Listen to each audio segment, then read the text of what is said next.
Chapter 8, Decision Making and Creative Problem Solving. In this chapter, we're going to talk about how to specify at least 5 sources of decision complexity. And for modern managers, explain what conditions of risk. You guys know what's risk? Risk is chance something happens, something bad to happen. And what managers do to cope with that. We will discuss 3 decision traps. Okay, there are 3 traps. Number 1, framing error. Number 2 is escalation of commitment. And number 3 is the overconfidence. And then we will discuss why programmed and non-programmed decisions require different decision-making procedures and distinguish between the 2 types of knowledge and knowledge management. Okay? Do you guys know what are programmed decisions? A programmed decision is already built in. Inside the company, if someone is late, they deduct this much money from their account or balance or salary. So that becomes a programmed decision. But the non-routine problem is we fire someone. We don't program firing people. You see? So we'll talk about the difference between these 2.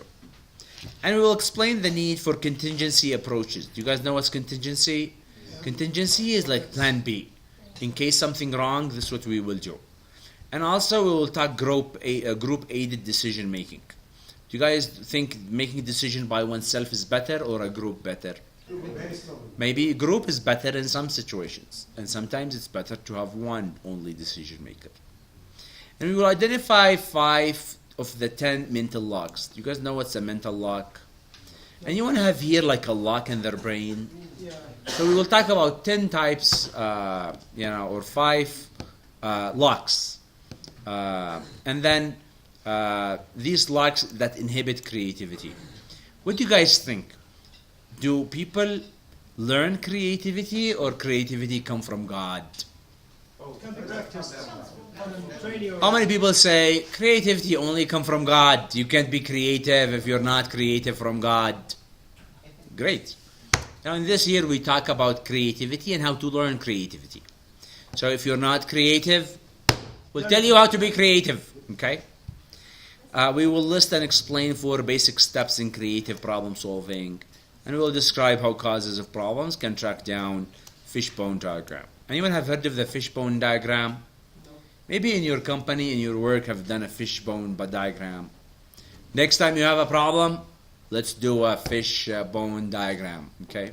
So that's what we will learn in this chapter. Challenges for decision makers. Decision maker is the process of identifying, choosing alternative courses of action. Do you guys remember when you used to be 18 years old? Yes. There are a lot of decisions you took in that year. Yeah. Decided your major, decided where to go. Remember when you were 24? You made a lot of decisions. Do you remember if you go back, will you take the same decisions or probably you took some other decisions? Remember when you were 50 years old? There are some decision alternatives you have. So here we're talking about decision making. We're talking about the process of identifying and choosing alternative course of action. So this is course of action. This is another course of action. So identifying and choosing is what we talk about when we mean. Remember your manager when they took the wrong decision? Remember your colleague when they made a big mistake? They did not really identify what is the alternative courses of action they have, and they just, took one and they did not consider the others. Alternative courses of action must be identified. This is an important question which is we learn from this chapter. You always have to ask yourself, do I have options? What are my options? And then you take your options and then you choose the best alternative. Good managers, they have good alternative and they can choose properly. Not very good managers, they don't consider the alternatives and they don't take the one that is going to be better off. So we will talk about some of the trends in decision making and the complexity of decision making that has accelerated. According with decisions, there are complex streams of decisions.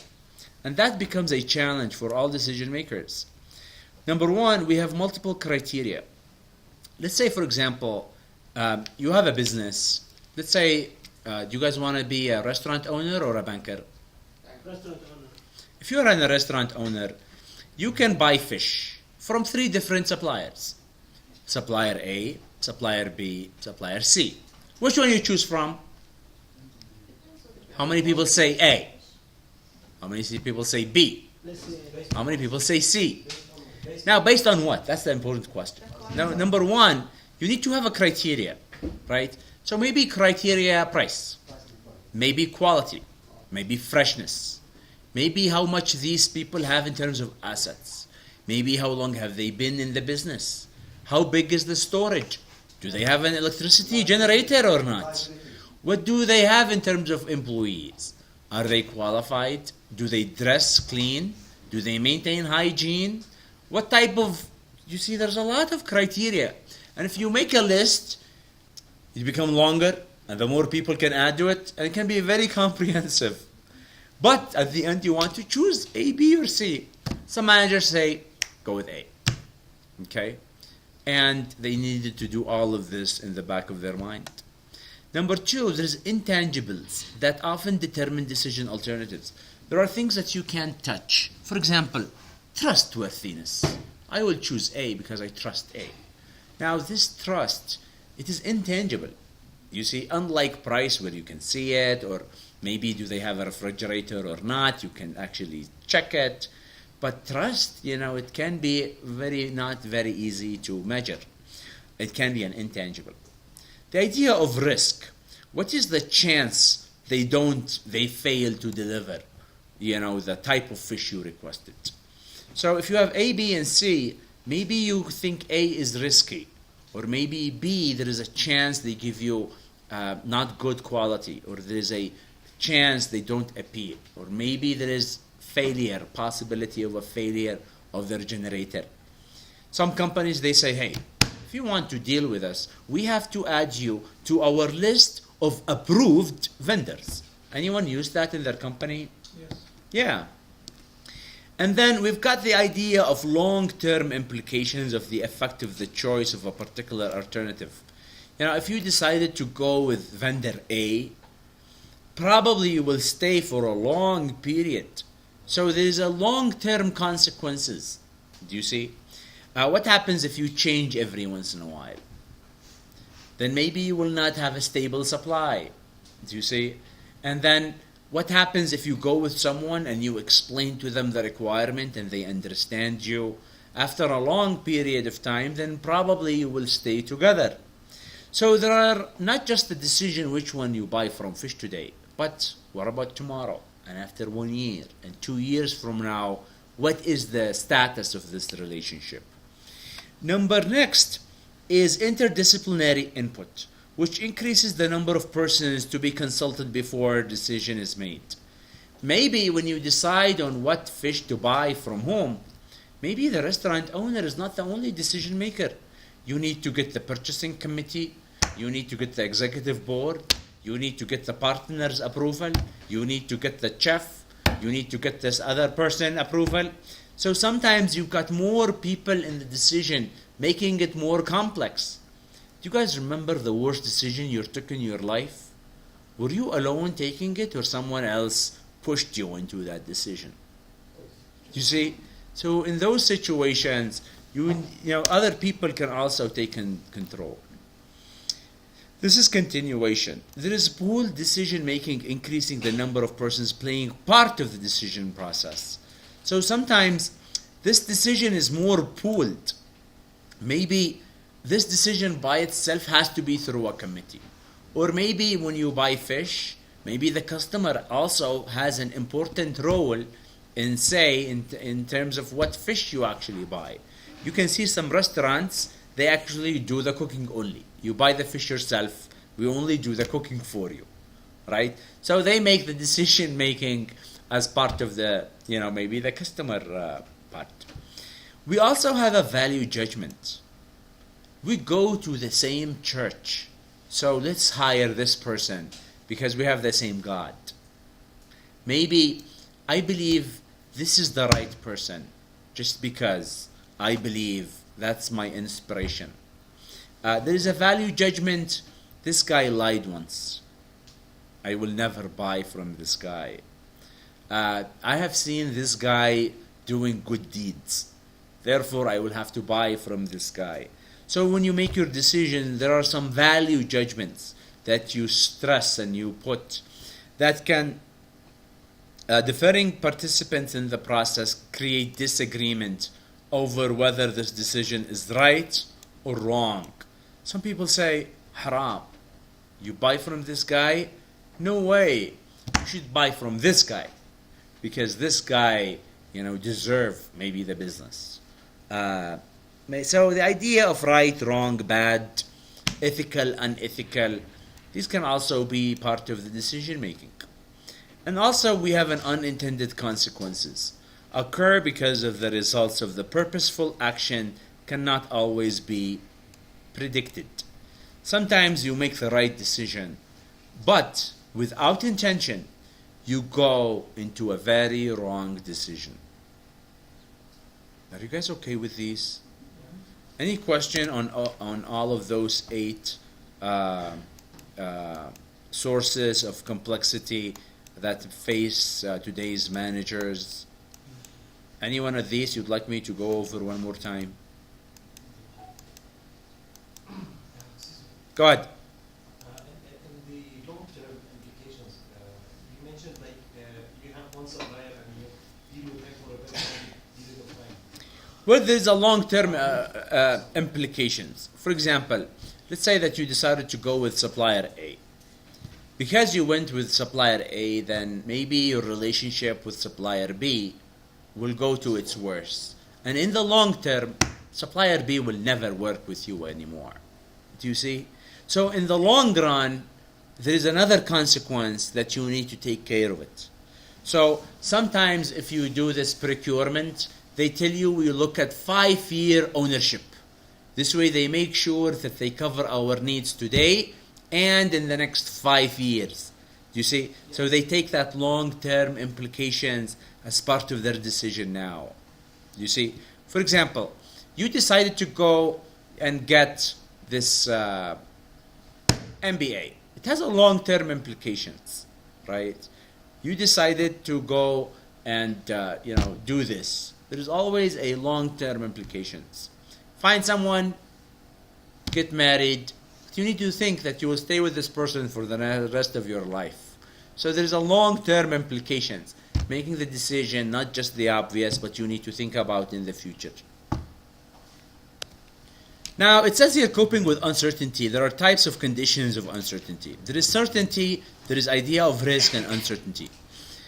When you make a decision and you're confident, and it exists when you have a solid factual basis, it allows you to predict the decision outcome. That's you are uncertain, okay? You know if you do this, you will reach that. Risk, it exists when there is a decision is made on the basis of incomplete but reliable information. Objective probabilities based on reliable data. Subjective probabilities based on a judgment. That's you are on a risk situation. Uncertainty happens when you don't have a reliable data. What's reliable information? Let's say, for example, you decided I will go and I will right here it shows you on the relationship between uncertainty and confidence. So confidence is your condition of certainty. You have high confidence in your decision. Okay? And then you can see the degrees of uncertainty. If it says high uncertainty, your confidence level goes very low. And you become in a condition of uncertainty. So when you look at, for example, from a financial perspective, investors, they look into businesses. And if you go and you see every company, they have their ratings. This company is AAA, AA, B, C. This is a junk bond. If you look at, company evaluations, you go and you see this is, tier 1, tier 2, tier 3. So you always try to quantify, measure risk, and it is measurable from a financial perspective. They do all of the calculation to measure risk exactly. From a management perspective, we try to look at this. What thinking style? Do you go on a thinking style where information is processed, you're deliberate, logical, precise, objective when you make the decision? Or are you more intuitive style? Intuitive style, when you are creative, you follow your hunches. Remember, we talked about some managers, they think from their hunch. Some think from their brain. So their brain and some from their heart. And the visions in the decision making. Here, it's suited for routine tasks, require attention to detail, and systematically implications.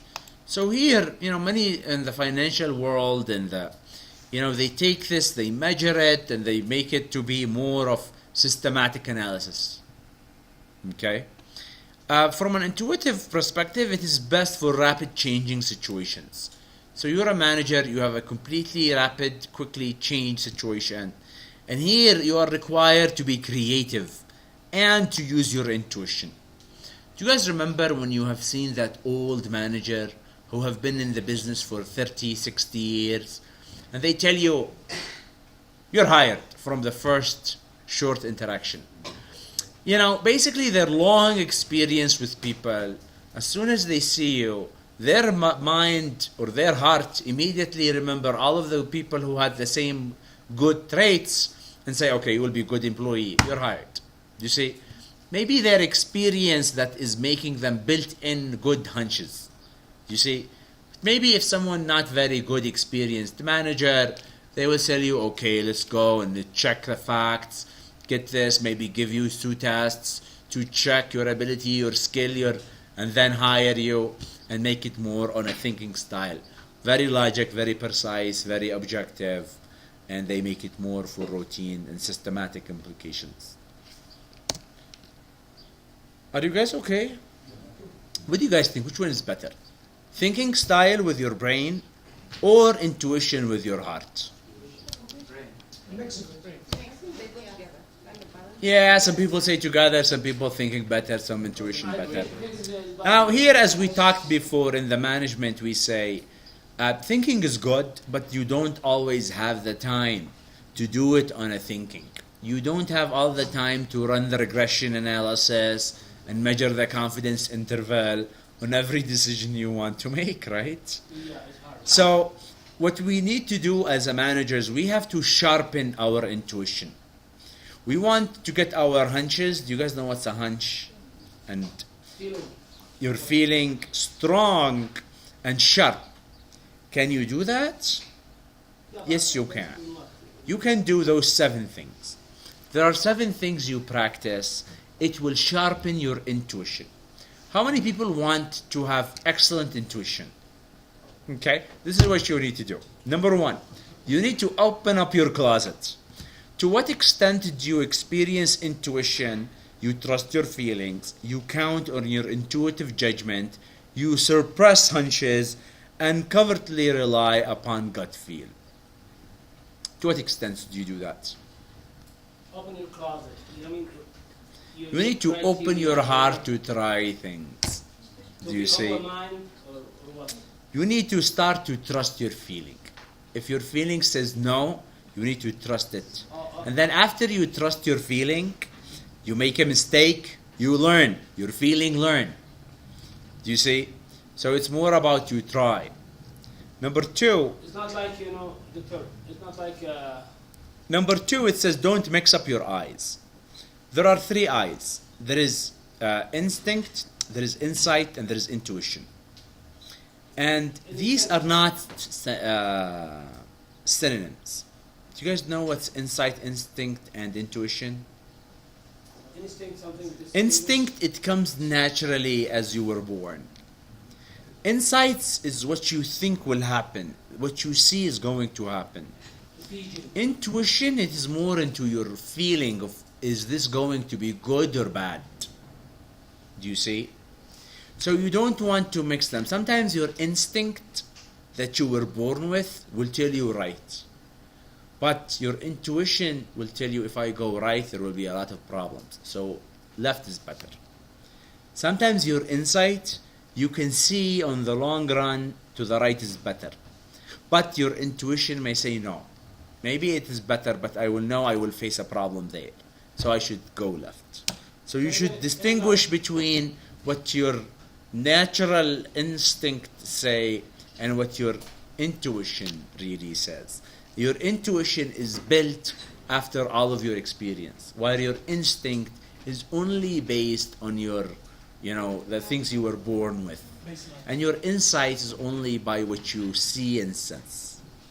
Can we get examples from that? I told you, the right and left. You're going on the route, if you go on the street, right? Maybe you see there is, smoke over there.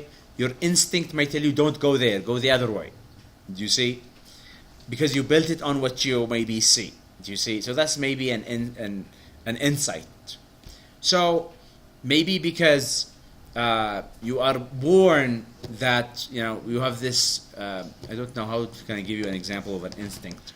Over here, confused in a multiple choice exam.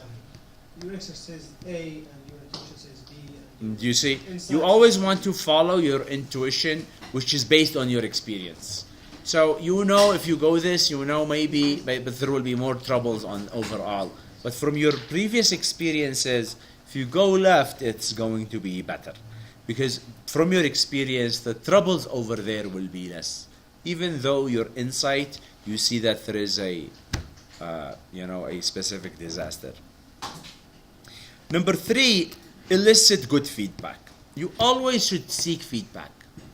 You ask your teachers, your friends, your colleagues at work, you ask your family members. Always get feedback. The more feedback you get, the more your intuition, judgment will improve. For your job and your work, because that gives you more your intuition information to build. Number 4, get a feel for your baiting average.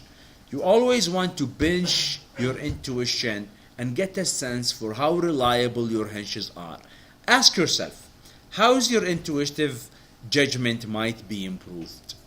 So you make a decision on an intuition. Always try to ask yourself, did I do well? Yes or no? If yes, that's good. If no, how can I improve it next time? So always you're better, a little bit better in terms of being able to make the right judgment. Do you know someone in your family or friends who always have this correct judgment on people or on decisions? Tell us. Your mom always make that right decision. And this way, those people probably every day they are better and they continuously try to improve their judgment. Use imagery. Number 5 says, let's say you're going to take a direction, right or left. Take imagery of what is the road looks like and what is the road look like. And based on that imagery, make the decision. If you imagine what's going to happen, that is going to help you visualize.